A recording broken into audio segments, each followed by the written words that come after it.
Hello, and thanks for listening. This episode, I had the honor of sitting down with the brains behind Yonder House, Gretchen, the owner and CEO, as well as Naomi, the COO, to talk all things business growth as they blaze their own trail to success. As you'll soon find out, there is no business model to follow for a full-service design house. There wasn't even technology to support an operation like Yonder when it began. So they created it along the way as they also set industry standards. Happy listening. And if you have not yet subscribed to our podcast, please do so, and you'll be able to stay up to date on all things Yonder.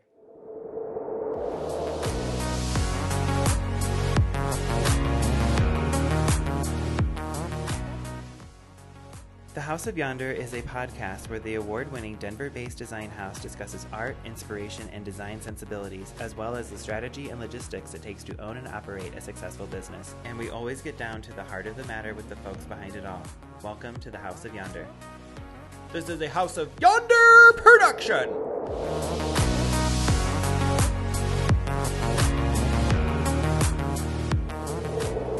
CEO fits your shirt today. You got that sassy black satiny thing going on. You look like a CEO. We'll go for it.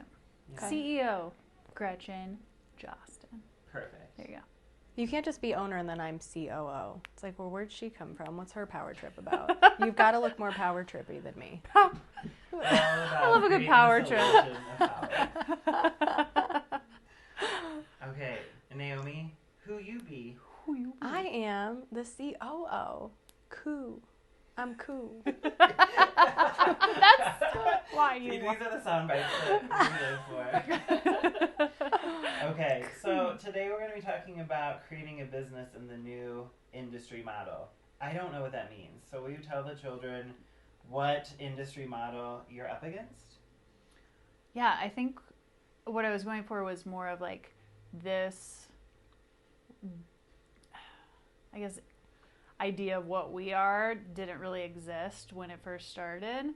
And like, how do you can't really replicate something that doesn't exist out there. So it was just like this up and down flow of like, what do we need, and trial and error, and like figuring out like how to make it work. So it was, it was very much like trial and error, I guess. Like, okay, we need this person in this role. Oh, nope, just joking. Let's move that person to this role. No, that's not going to work. Let's move. It's just like very So you made fluid. it your own model. Yeah.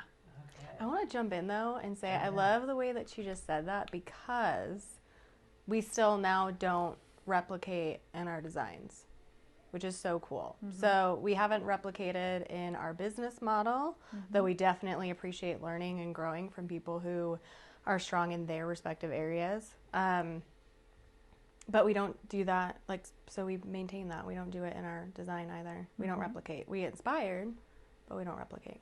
Nice. So there's like good and bad things about that, because you don't have something to compare yourself to, but then you also, so you can't learn from those mistakes that those people made, but you're also not having to fall into the pitfalls of like, we're able, I think, to like kind of flow a little bit more in our learning curve a little bit. All of our mistakes we come by honestly. They're not really our fault. No one showed us how, Coco. We're the victims here. Fortunately, we have been able to weed out people that are able to like flow with this business model versus someone that comes in and says, you have a Cody, you have a degree in an advanced degree in counseling. So if that was what you were stuck on, and like that was the only thing that you wanted to stay in, like it would be hard to come in and like move into a marketing role.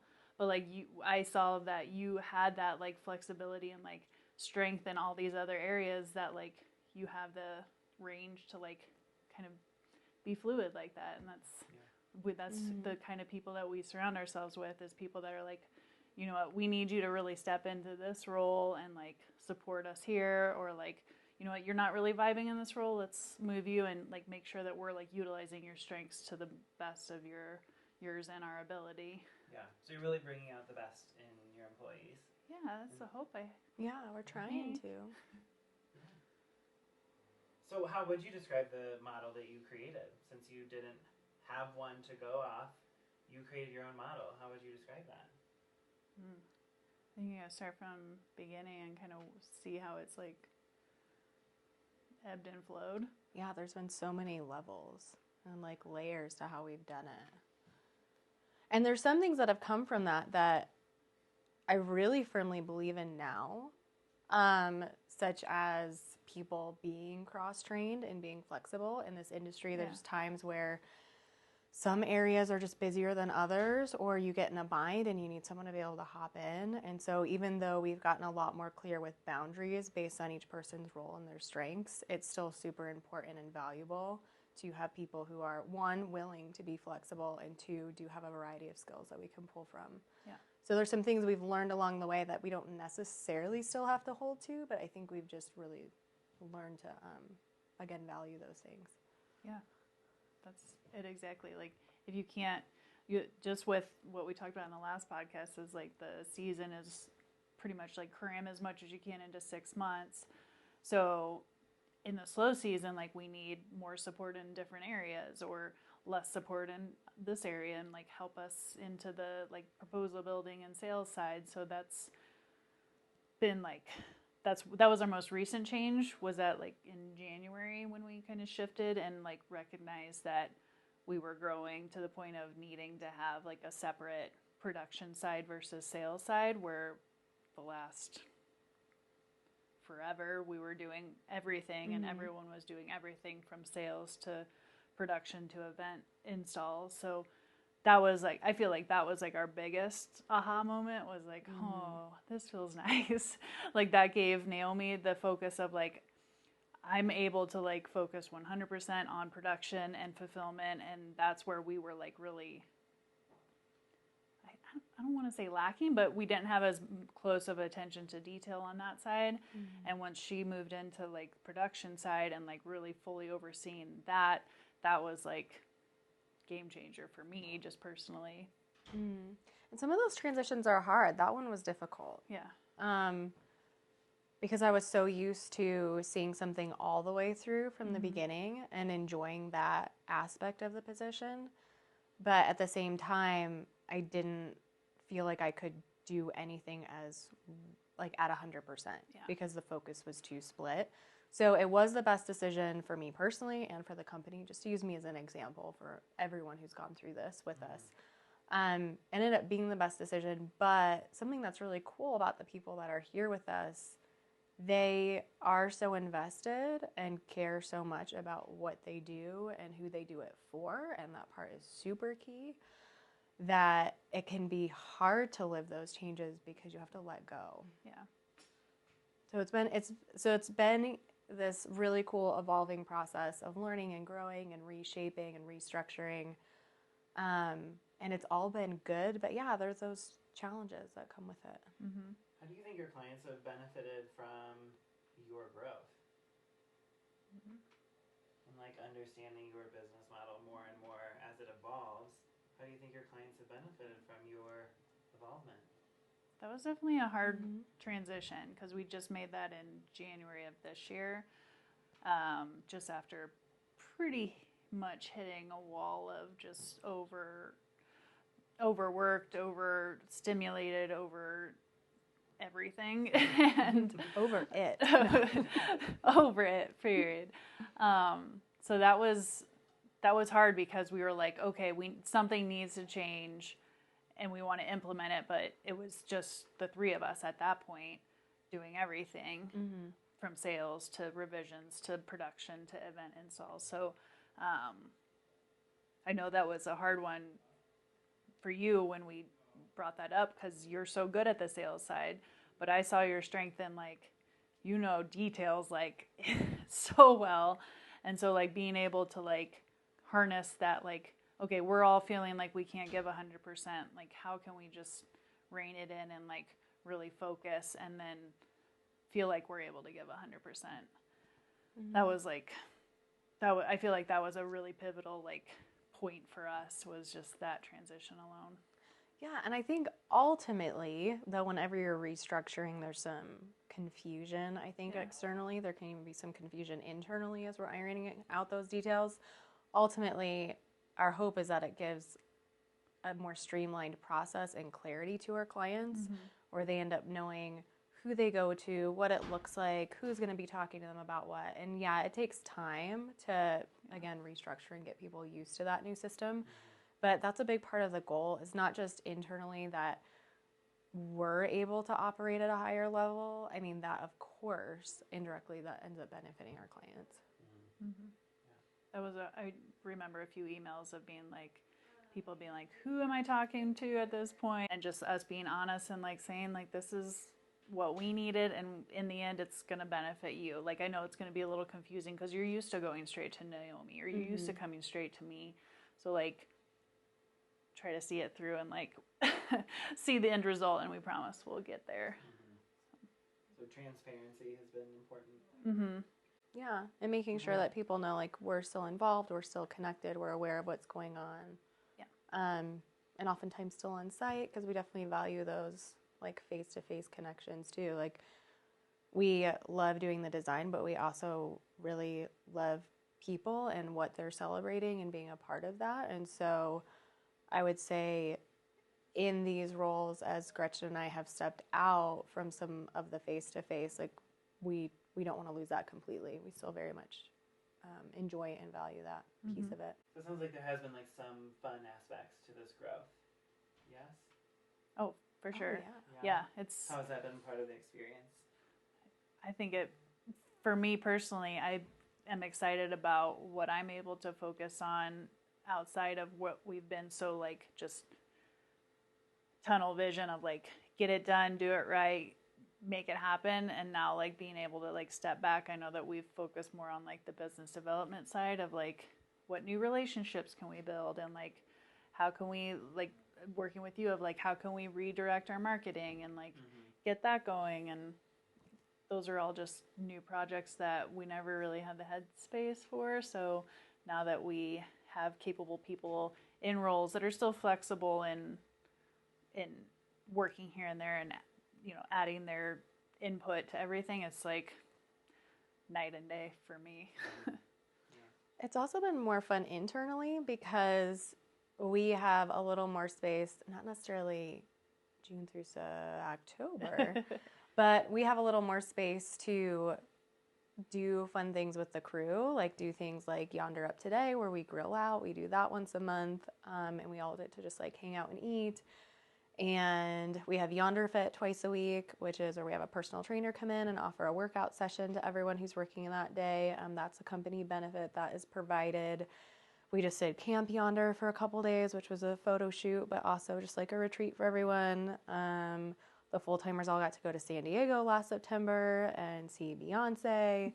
And so it's like we just have space to be able to do fun things as a team, and focus more on not only even like that fun aspect, which is so important for just morale and keeping everyone going and just connecting as well as a team, because the more you're connected, I think the better the product is you're ultimately going to put out there. Yeah.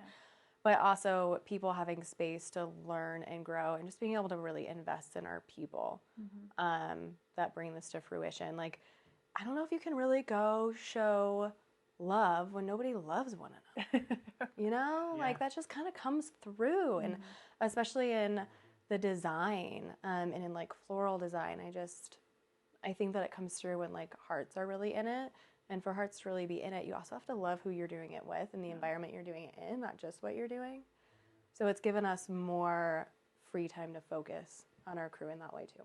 Well, and I would think it would promote like creative flow, which is huge, right? Like and you're not commoditizing your design, so you always need to have something fresh, organic to like every single client and event that you take on. Yeah, absolutely. And that's the you in our Yonder Values, is bringing your best self to work and taking care of yourself emotionally, physically, spiritually. And that's something that we try to assist people in doing here. We don't just expect it with zero help as we're beating you down with tasks. Oh, well, you're rejuvenated, right? No, we try to help you feel rejuvenated. Yeah.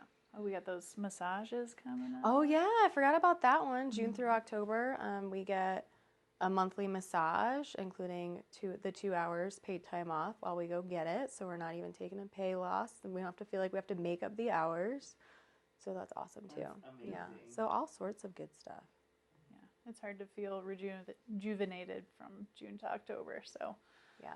just trying to stay ahead of it is key. Oh, I was just going to say, and again, like there's, different types of events year round, but it's when you add all the weddings on top of it, it's like, whoo, baby. She a lot. Yeah, she's a lot. How do you see this model continuing to grow and evolve in the future? I mean, I've got edits to make to our organizational chart from the past week even. So I would say it's very quickly evolving still, especially as we've committed to more actively and clearly putting out there the design house aspect that is Yonder House, because that's not really very new. But we realize that it's not super clear that that's really what we're all about. And so just making sure that we're, again, offering that clarity externally. You're going to have to edit this part. I just lost my brain. Okay. Where was I going? You're also a human. People like to hear other humans talking about things. But it's gone. Playing off what you just said, maybe it'll come back to you. Okay.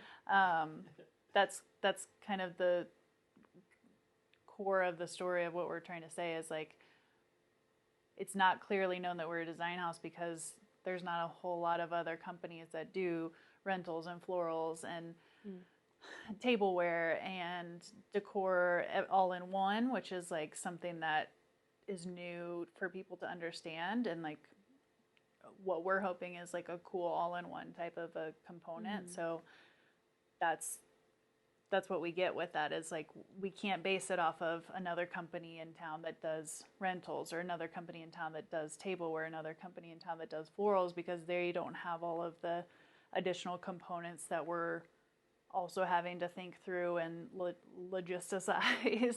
So that's just something that we're like, okay, how do we make this component of the company better and more streamlined and less stressful? How do we make this component of the company more profitable? Like those are the kind of things that we get to have more headspace for now that we've got the core team in place and feel like everyone's really given their best and ability to thrive in what we've set up.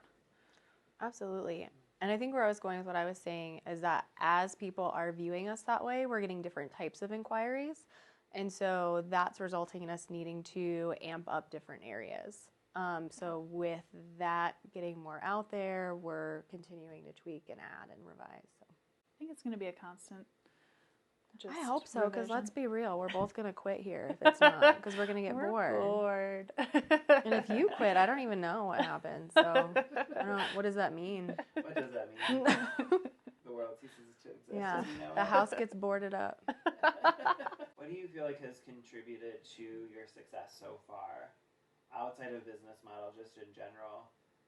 Because you've gotten to this point where like you're continuously evolving now and things are changing really, really quickly for you now. Like what's contributed to that? I can answer that. Go for it. Risk taking. Yeah. Gotta have big balls. You can edit that too if you need to. Second thing. No, they need to hear it. Gretchen has big second, being open for change. And that's a big personality thing. And that's where Gretchen was kind of saying some people get weeded out because there's nothing wrong. It's just different. Like people can struggle more with change, and the people that have longevity here, they embrace it. That's super important. I think risk taking too is there's a personality component of who's going to embrace that and who's going to struggle more. Also just that dedication, commitment, loyalty.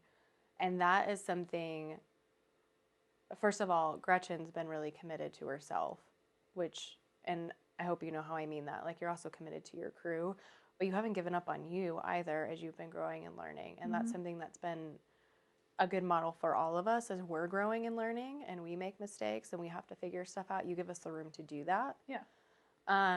And so that, again, it is top down. I know we don't love that language, but it does start with you and the room that you give us and how you empower us and entrust people. And that has to be gained and earned, and then you get more, and you know, it grows from there. So that commitment to ourselves and to one another is huge. I think that's incredibly rare to find in a company.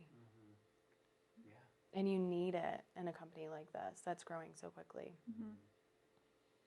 I think that's always been important, is like, I knew all the mistakes that I was going through on my own that I was just like internalizing, and I think that what's always been important to me is like to make you guys feel comfortable and like making mistakes, but like learning from them. And so that's why we have our hour plus long team meetings of just like, let's go through on Tuesdays when we're all in, let's go through everything that went wrong and everything that went right, and just be open about it and learn from it, so next week goes even better. And that's when we started really like seeing how everyone gets super excited when it is like 100% weekend of like nothing went wrong, everything was right, all the counts were right, everything was perfect. That's just like a cool thing to see people get excited about, is like making 100%, because like it's not fun to make mistakes, no one likes it. But that's where we've gotten, is like really celebrating like, okay, we see the good with the bad. Like, okay, this didn't go according to plan. We're going to learn and grow. And that's like so cool to see everyone get pumped on that. Then we all put on capes and masks and we walk out of the room like the superheroes that we are. Literally. Literally. Well, I think it's important to recognize like the shadow side of the mistakes and the things that aren't so glamorous about this business, like speaking of like beyond the Instagram, because I think that if you weren't recognizing that and allowing that to be part of your business, you wouldn't be where you are today. I remember our first summer together, and I was like, oh my God, Michael. Because of course he's not going to call you, right? Even now, I'm going to call you. You know that's how it goes. So I'm like, Michael, I cannot call her one more time and tell her that we broke something. I remember the glass rack thing. Oh when my the gosh, glass racks like, fell. Right? Like, who doesn't think through, if you remove all of the other inventory from the truck and all you're left with is 8 glass racks stacked up with nothing to balance it, and then you take off driving in the U-Haul, it's gonna fall over, you guys. If anyone's listening to this and has not learned this yet, I just saved you so much hassle and stress and money. And drop it down to just 2 to 3 racks next to each other so it doesn't topple over. And of course, it was like the rare, like amber like color vintage. that's hard to find or whatever. Yeah, and it's like, yeah, it's not like the ones you can buy off Amazon. Yeah. No replacing that easily. Yeah, well, that's the other component to this new business model, is like, we started as a very vintage company. And so with that means you can't just go to Amazon and order replacements. Like, you are literally going to thrift stores that night and trying to find as many as you can and hope that they're there, because there's no guarantee of what inventory is there. You can't go to the website and Google amber goblets, because there were no amber goblets back then. Now there are, but that was like, how do we figure that out? Another thing is with that is, how do we keep track of our inventory, and like learning through that process of like what our system is now, and like how that has immensely helped us. And like, I don't even remember what our process used to be. I think it was just an inventory, or just a invoice program. It was subpar. Yeah. Because that's what we knew at the time, you know, like we didn't even know like, okay, what else is out there? What are other options? And also, as we've grown, just more of the need for it, because for a while there, when we were using FreshBooks, we just weren't able to, it didn't show us if something was already on a different invoice. So you'd have to like print them all. And I remember having them like out on a table trying to compare, is anything overlapping? Oh, wow. But, and it was rough then, but can you imagine now with the growth the company has had? We'd have to tell everyone everything you want. None of it's guaranteed, but it'll all be in the same vibe. Like, that's how it would have to be done. Good luck. So technology has been an integral role in the growth too. Yeah, and just learning what's out there. Because again, when you're not kind of raised up in this industry, you don't even know what tools are available. The program we use now was not existing. Yeah, it's amazing. It was developed for companies like us, so that just game changer for sure. Like, all of our sanity was saved by that program. Well, I know you both are extremely busy in the height of the season right now, so I want to be mindful of your time. But I just have like one more question about just how are you feeling right now, kind of talking about where you've been, how you've grown, where you're at now, what you want for the future. Just like what is coming up for you as you talk about these things. Nene. Oh, deflection. That's because she doesn't want to cry. She's trying to regain her composure. I don't want to tell secrets and I don't want to cry. So Naomi, take that question. You know I'm stone cold. I won't give anything away. Looking back, it's a bit emotional, and it's good to tell the story and be reminded of where we've come, because I feel myself get inspired. And again, I don't mean that in a prideful way. It's a huge team effort. It's been so collaborative, but just seeing how far we've come, it just inspires me and reminds me that we can keep going and keep moving in that direction. I think when you've already lived something, you're like, oh yeah, I can keep doing this. I can do that again. We're going to be successful again. We just got to keep grooving and be willing to grow, and like maintaining those. It's an interesting balance, because I believe that you can be humble while still knowing where you stand and what you're capable of. And I think that's where we're at, and that humility allows us to still grow, and to take in feedback and criticism and learn from our mistakes. But that confidence that comes with that is like, but we do know what we know now. Like, there are things that we know, there are things that we've learned. There's things that we can stand on, and we can back why we stand on them. And it's not just for our benefit, it's always for our clients' benefit as well. Because we want to be able to sustain what we're doing and keep it going, and be able to do more and offer more. And so sometimes it might be that indirect benefit to the client, but it's always like our mindset of, it's always our core goal. Yeah. So yeah, I just think it's super powerful to reflect back and remember what we've done. Yeah. And it's also funny, you know, it may not have been super funny then, but it's pretty funny now. And so looking forward, I'm also curious. Yeah. I'm like, what are we going to do next? Where are we going to go? And maybe I know and maybe I don't, Coco. But I'm not going to tell you either way. So stop asking. The first podcast everything was kept under wraps pretty tightly. So I guess more to come. Just remember, people out there, the children, just remember, children, that we are risk takers and we like challenges. So we'll leave it at that. Your hair looks fabulous. By the way. Oh my goodness, thank you. How about all the bruises on my legs? Are those fabulous? Yeah. That was like my legs after Telluride times like 5. I was like constantly like, whoa, more. But then I saw that for your legs, I was like, okay. Nothing to complain about. So insider secret, that is a little funny. So I got home from Montana, and it was like long drive. It was a 2-day drive, stopping in Steamboat, almost going off the mountain, blah, blah, blah. Get back here. Drive an hour and a half then down to the Springs. So, I'm getting home like 8 o'clock at night. I've been gone for like 48 hours in a car. I wanted to take that photo and post it before they potentially started to fade, but I had not shaved in like 2 weeks. It was bad. So you shaved And so I for the literally photo? got in the shower because I'm like, first of all, this probably shouldn't be on the gram. It might be a little too much out there. I don't know if the children can handle that. You have to go G for the children.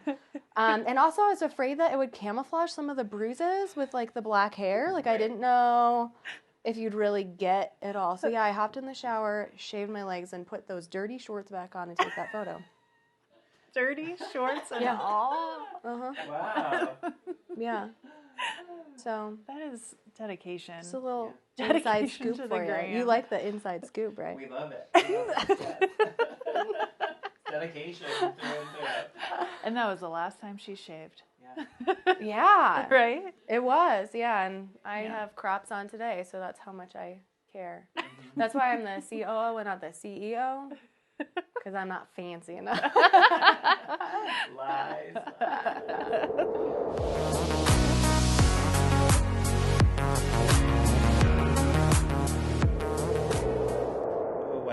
Wow. Some solid gems in there about business growth. And as lady entrepreneurs, they really had a ton of wisdom to share. So we really hope you enjoyed that conversation with Gretchen and Naomi. Be sure to check out our next episode when we will be joined by Michael, the production director here at Yonder, to discuss how to be your company's biggest mascot. Not unlike when I was the school mascot in 7th and 8th grade. Wowzers, what that did not do for my hallway credibility at Millstock Consolidated School. What costume did I adorn? Well, you'll just have to tune in next week for our next episode on House of Yonder.